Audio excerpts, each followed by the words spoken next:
अस्सलाम वालेकुम एवरीवन। आज का आप लोगों का टॉपिक डाटा बेसिक्स है। Data basics this is the most important long question. अगर डाटा बेसिक्स से रिलेट लॉन्ग क्वेश्चन आता है तो इसके अंदर इंफॉर्मेशन डाटा बेसिक्स की, इसकी टाइप्स की इनफ होगी एक लॉन्ग क्वेश्चन की प्रेजेंटेशन देने के लिए। First of all we will have to discuss that what is the database. An organized collection of structured information or data typically stored electronically in a computer system is called a data or database। आपके पास data को typically store किया जा सके electronically, आपके computer के अंदर आपका data through electronic devices और ऑटोमेटिकली डिजिटलाइज्ड फॉर्म के अंदर जो है वो स्टोर होता है और उस इंफॉर्मेशन को database कहेंगे because this is stored with the help of computer, so that's why we can call it as database। Examples आती हैं saving accounts in an AC।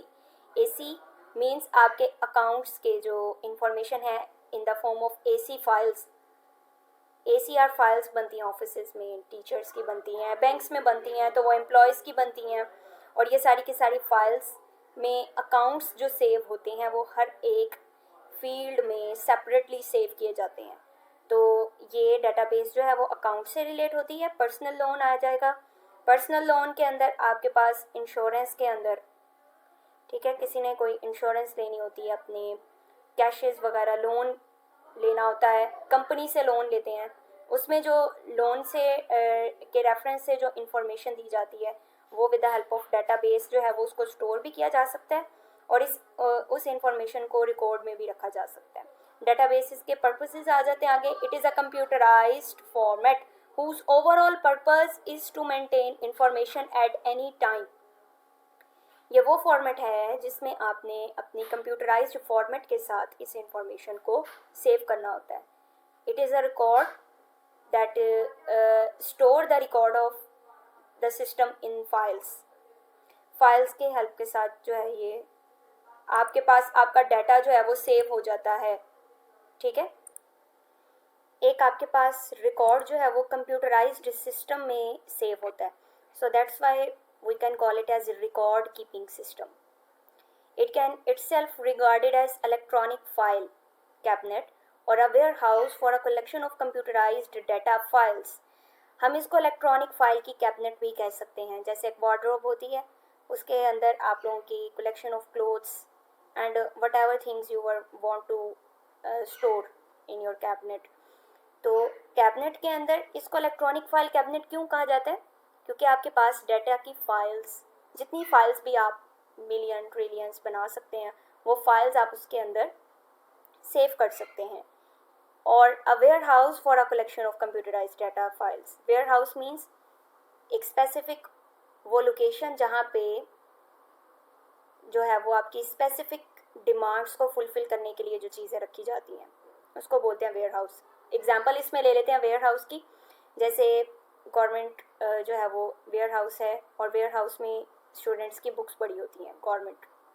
तो इस तरीके से इसको हम warehouse computerized data files भी कह सकते हैं कि इसको वेयर हाउस का नाम भी दिया जा सकता है, इलेक्ट्रॉनिक फाइल कैबिनेट भी कहा जा सकता है। The user of database has the following facility to perform which are as following. Database को यूज़ करने वाला जो बेसिक यूज़र होगा, डेवलपर होगा, उसके अंदर कैपेबिलिटीज़ क्या आएंगी कि adding new files in a database. आप अपने डेटाबेस के अंदर न्यू फाइल्स को ऑब्वियसली एडिट भी कर सकते हैं, ऐड भी कर सकते हैं, डिलीट भी कर सकते हैं, कॉपी भी कर सकते हैं। So inserting new data into the existing files, retrieving data from existing files, updating data in existing files. कोई न्यू पर्सन आ जाए, न्यू एम्प्लॉय आ जाए तो उसके भी जो है वो एक फील्ड जो है वो सेपरेटली उसी फाइल के अंदर जो है वो एलोकेट की जा सकती है, डिलीट किया जा सकता है, डाटा को रिमूव किया जा सकता है। आपकी एम्प्टी फाइल्स जो पड़ी हुई होती हैं, बाज़ इस तरीके से डाटा जो है वो डिलीट भी हो जाता है, हार्ड डिस्क का मसला बन जाता है, तो वो कुछ फाइल्स ऑटोमेटिकली आपकी रिमूव हो जाती हैं आपके डाटा में से। तो वो नेक्स्ट टाइम जब आप उस को अगर रिपेयर करवा लेते हैं, अगर हार्ड डिस्क ठीक हो जाती है, उसके बाद जो फाइल्स होती हैं वो आपकी एम्प्टी होती हैं, तो वो एम्प्टी फाइल्स को भी आप डेटाबेस में से डिलीट कर सकते हैं। आगे आपके पास टाइप्स आ जाएंगी डेटाबेसेस की। There are 3 basic types of the databases. Hierarchical model आता है और इसके अलावा आपका नेटवर्क मॉडल आता है, एंड थर्ड वन मॉडल आपके पास जो आता है वो I think so relational model है जी। इससे पहले टाइप से पहले डिस्कस करने से पहले आपकी एक बहुत अच्छी सी डायग्राम है जिसमें आपके डेटाबेस की रिप्रेजेंटेशन आपकी बुक के अंदर दी हुई है। इसमें देखो कि इसके अंदर आप लोगों के डेटाबेस की एलोकेशन बैकएंड पे किस तरीके से है। फर्स्ट ऑफ ऑल आपका डेटाबेस आता है। डेटाबेस आपका एज अ फॉर्मेट ये सिलेंड्रिकल फॉर्मेट बनाइए, ये मतलब नहीं कि ये बैकएंड में सिलेंडर शेप के अंदर स्टोर हुआ होगा। बताने का मतलब ये है कि आपकी मेमोरी के अंदर ये जो फाइल्स पड़ी हुई हैं, इन फाइल्स को उसने कहा है कलेक्शन ऑफ मैनी फाइल्स। तो ये फाइल्स इस तरीके से आपकी एलोकेट हुई हुई हैं। ये आपकी जितनी फाइल्स आप रखना चाह रहे हो वो फाइल्स इसके अंदर स्टोर हैं, और इस फाइल से रिलेट एप्लीकेशन प्रोग्राम्स क्रिएट हो रहे हैं। यूज़र ऑनलाइन कनेक्ट भी हो रहा है। यूज़र की डेटाबेस ऑटोमेटिकली इसके अंदर अरेंज्ड हुई हुई है। यूज़र नेटवर्किंग सिस्टम्स के थ्रू भी रिलेट में आ रहा है। यूज़र एप्लीकेशन प्रोग्राम्स आपके जो इंफॉर्मेशन है, आपके सिक्वेंशियल फाइल्स हैं, आपकी एड्रेस्ड फाइल्स हैं, वो सारी की सारी इस फाइल्स के अंदर according to the database save हुई है। टाइप्स ऑफ डेटाबेसेस, यानी आपकी डेटाबेस की जो इंफॉर्मेशन है वो सारी की सारी आपकी हार्डवेयर के थ्रू, सॉफ्टवेयर के थ्रू, पर्सनल्स के थ्रू, आपके डाटा के थ्रू जो ये इंफॉर्मेशन है ये ऑटोमेटिकली सेव हो गई है with the format of database. Clear? अब आपके पास जो थर्ड वन एंटिटी आ रही है तो इसका एक्सेस जो है वो फर्स्ट के साथ नहीं है, या वो सेकंड के साथ नहीं है, या वो फिफ्थ के साथ नहीं है बट पैरेलल फॉर्मेट के साथ है। ठीक है, फर्स्ट का रिलेशन सेकंड के साथ भी है और थर्ड के साथ भी है। इट मीन्स कि थर्ड एक्सेस फर्स्ट एंटिटी से भी ले सकती है, और जो आगे आती है फिफ्थ एंटिटी, तो फिफ्थ एंटिटी की डायरेक्शन फोर्थ के साथ भी है और सेकंड के साथ भी है बट पैरेलल फॉर्मेट में। ठीक है, जो सीक्वेंस एक फाइल्स को रिप्रेजेंट करने का दिया जाता है, फर्स्ट फॉर्मेट वो आपका हायरार्किकल जो है वो एक्सप्लेनेशन होती है, और उसमें जो सेकंड वन एक्सप्लेनेशन आ जाएगी वो आपकी आएगी नेटवर्किंग की। But a chart is subordinate at next highest level just as an organizational chart and employees report to only boss. This is that type of the organizational chart in which the employee usually create first a file and transfer it to directly to their manager.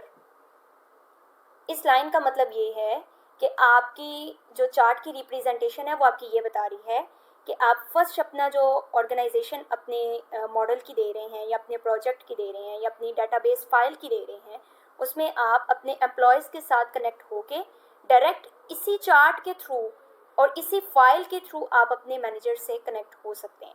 Because इसके अंदर ये format वो format है जो कि parallel है, जो कि एक फिक्स प्रॉब्लम फिक्स एक जो है वो असाइनमेंट की तरह डील होगी इसमें डेटाबेस की। इसमें कोई जो है वो एरर्स की गुंजाइश नहीं होगी। And this kind of structure is often referred as inverted tree with topmost referred as root.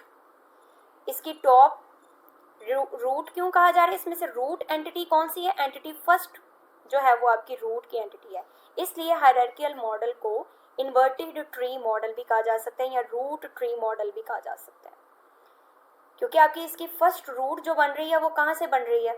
First entity से। यानी आप इसके अंदर डेटाबेसिस की फाइल्स जो हैं वो 5 फील्ड्स के साथ कनेक्ट करते हो, तो फर्स्ट फील्ड की जो एलोकेशन दी जा रही है वही नीचे सीक्वेंस के साथ नेक्स्ट 3, 4, 5, 6 जितने भी आप फील्ड्स ले रहे हो उन फील्ड्स की एसेस होगी। लेकिन जो फर्स्ट मेन ब्रांच होगी या जिसको हम रूट बोलेंगे वो आपकी फर्स्ट एंटिटी की रिप्रेजेंटेशन होगी। क्लियर? सो सेकेंड वन, इसके अंदर जो मॉडल आएगा वो आपका आएगा नेटवर्क का मॉडल। नेटवर्क से पता चल रहा होगा के थ्रू नेटवर्किंग असेस अगर हम अपने डेटाबेस को दें तो उस मॉडल को या उस रिप्रेजेंटेशन को नेटवर्क मॉडल कहा जाता है. It is similar, also similar to the hierarchical model, but as the one major difference. अब डिफरेंस इसके अंदर क्या है? फर्स्ट जो आप लोगों की first, third, fourth and fifth, इसका कनेक्शन आपस में है इन एंटिटीज का, बट जब आप सेकंड का रिलेशन बनाएंगे और सिक्स का सेपरेट हो गया. Any two of the entities could separate, but remaining entities have similarities between them. मतलब इसका ये है कि इस मॉडल के अंदर आप डिफरेंस जो है वो आप लोगों को मेन ये नज़र आ रहा होगा कि इसमें जो हमारे पास जो 4 एंटिटीज़ के थ्रू जो एक्सप्लेनेशन देंगे, यानी ये 4 डेटाबेस की फाइल्स हैं, इनकी रिप्रेजेंटेशन सेम हो सकती है, बट इसके अलावा एडवांस में या एक्स्ट्रा जो ऑर्गेनाइजेशनल फील्ड्स क्रिएट होंगी उनके अंदर उनकी करैक्टरिस्टिक्स एक दूसरे से सेपरेट होंगी, उनकी इंफॉर्मेशन एक दूसरे से रिलेट नहीं करेगी. एंटिटी 2 एंड एंटिटी 6, इसको आप फाइल्स का नेम ही बेशक दे दो, file number 2 and file number 6, इसकी जो इंफॉर्मेशन होगी वो आपकी सेपरेटली रखी जाएगी. बट जो first, third, fourth and fifth, अभी हमें तो नहीं ना पता फर्स्ट, थर्ड, फोर्थ, फिफ्थ कौन सी है. तो कंप्यूटर इस सिचुएशन में क्या काम करता है कि any 4 entities have the same similarities. ये जो ट्राइंगुलर शेप और ऑक्टागोनल शेप आपको नज़र आ रही है, इस शेप में यानी 4 जो डेटाबेस की फाइल्स हैं उनके अंदर करैक्टरिस्टिक्स सेम हो जाएगी, बट 2 ऑफ इसके अलावा जो एडवांस में आप लोगों की डेटाबेस की फाइल्स की इंफॉर्मेशन होगी वो एक दूसरे से रिलेट नहीं करेंगी, वो सेपरेट रखी जाएंगी. And it has also the one major difference that these entities are subordinating by arrows on the network diagram. ये डायग्राम थ्रू नेटवर्किंग असेस जो है वो आप लोगों को एक रिप्रेजेंटेशन दे रही है, and it is a much more complex diagrams use to represent the structure of the database. इसमें एम्प्लॉयज़ के साथ कनेक्शन तो होगा बट थ्रू नेटवर्क होगा. मतलब डिफरेंस नज़र आ रहा है कि हायरार्किकल मॉडल के अंदर आप लोगों को थ्रू नेटवर्क के थ्रू आपको मैनेजर को वो चीज़ या आपके टीम मेंबर्स को या आपके जो मेन जो बॉस वगैरह होते हैं कंपनीज के, उसके साथ लिंक आप डायरेक्ट नहीं ले रहे, ठीक है, थ्रू नेटवर्क असेस ले रहे हैं. अगर नेटवर्किंग कनेक्शन होगा तो आपकी फ़ाइल ट्रांसफ़र होगी, अदरवाइज आपकी फ़ाइल ट्रांसफ़र नहीं होगी. सो ये डिफरेंस है हायरार्किकल मॉडल में. हायरार्किकल मॉडल में किसी नेटवर्किंग इन्फॉर्मेशन के ट्रांसफ़र होने की या उसके कनेक्शन के लिंक को क्रिएट होने की ज़रूरत नहीं है. वो विदाउट नेटवर्क कनेक्शन भी बेस करती है कि वो फाइल आपकी ट्रांसफ़र हो जाएगी. रिलेशनल मॉडल्स में आपके रिलेशन बनेंगे, but with the help of hierarchical model and with the help of networking model. इसके अंदर दोनों का कम्बिनेशन है. This system consist of file relation और entities each of which has no structure और physical connection used in hierarchical and network connection models. हाँ, connection इसका hierarchical है, नेटवर्किंग कहा जा सकता है, हायरार्किकल कहा जा सकता है, बट इसमें कोई फिजिकल कनेक्शन का लिंक नहीं है. इसमें फिजिकल कनेक्शन का कॉन्सेप्ट ही नहीं है. ये भी विदाउट फिजिकल कनेक्शन ट्रांसफर होगी. These various entities possesses the relationship by a network-like diagram. नेटवर्क-like diagram ही हम इसके रिलेशनशिप को कंटेन कर सकते हैं. यानी फर्स्ट 6 फाइल्स ही अगर ले रहे हैं ना, तो फर्स्ट 6 फाइल्स का ही रिलेशन बना दें कि एक दूसरे के परपेंडिकुलर ये फाइल्स जो हैं वो क्रिएट की गई हैं, बट इसमें से किसी एक फाइल का कनेक्शन दूसरे पैरेलल फील्ड्स के साथ जो है वो रिकॉर्ड इसका मैच कर रहा है या अटैच कर रहा है. सो इनको बोला जाता है relationships of the model between the databases. अब इस डायग्राम में देखें कि इसमें आपस में रिलेशन इनका है, but through perpendicular relation create हो गया है डेटाबेसेस फाइल्स के ट्रांसफ़र होने का. फर्स्ट ये जो 3 फाइल्स हैं और नेक्स्ट ये जो 3 फाइल्स हैं, ये एक दूसरे के साथ without connection of parallel fields separate create की गई हैं, लेकिन इनका एक रिलेशन क्रिएट कर दिया. अब ये एक रिलेशन क्रिएट होने का बेनिफिट क्या है कि फाइल नंबर 5 भी असेस हो सकती है और फाइल नंबर 6 भी असेस हो सकती है, यानी ये एंटिटीज़ भी असेस हो सकती हैं. क्या मतलब हुआ इस बात का? क्यों? क्योंकि ये जो राइट हैंड की आपकी जो 3 फाइल्स आप लोगों को नज़र आ रही हैं, इनका तो आपस में कनेक्शन है ना। जब इसमें से किसी एक का रिलेशन इन फाइल्स के साथ दे दिया तो ऑटोमेटिकली ये जो नेक्स्ट 2 फाइल्स हैं इनका कनेक्शन भी इसके साथ आ जाएगा। सो विदाउट नेटवर्किंग फीचर्स हम इन एंटिटीज़ को भी कह सकते हैं कि ये भी डेटाबेसिस फाइल्स सारी की सारी एंटिटीज़ इसके अंदर इनके रिलेशनशिप्स, इनकी कैरेक्टरिस्टिक्स एक दूसरे के साथ सिमिलर हो सकती हैं और इनके जो रिकॉर्ड्स हैं और इनकी इंफॉर्मेशंस हैं, इनका क्राइटेरिया भी एक दूसरे के साथ मैच किया जा सकता है और इन्हीं फाइल्स को हम कह सकते हैं कि इनकी डुप्लीकेटिंग फीचर्स भी बन सकते हैं और इनकी कॉपीज़ भी बन सकती हैं। क्लियर? आई होप कि ये आज का जो टॉपिक है ये आप लोगों को अच्छे से समझ आ गया होगा। बस मेन मकसद ये है कि इसमें इस लॉन्ग क्वेश्चन के अंदर डायग्राम्स अगर अच्छे से बना दी जाएं और इसके साथ इन मॉडल्स को with the help of examples explain कर दिया जाए तो आपका लॉन्ग क्वेश्चन जो है वो पेपर पॉइंट ऑफ व्यू से पूरा कवर हो जाता है। आई होप मेरी वीडियो आज की आप लोगों को बहुत अच्छी लगी होगी, टॉपिक अच्छे से समझ आ गया होगा। कोई कन्फ्यूजन हो तो आप मुझे कमेंट कर सकते हैं। Thanks for watching and subscribe to my YouTube channel. अल्लाह हाफिज़। Good luck to all of you.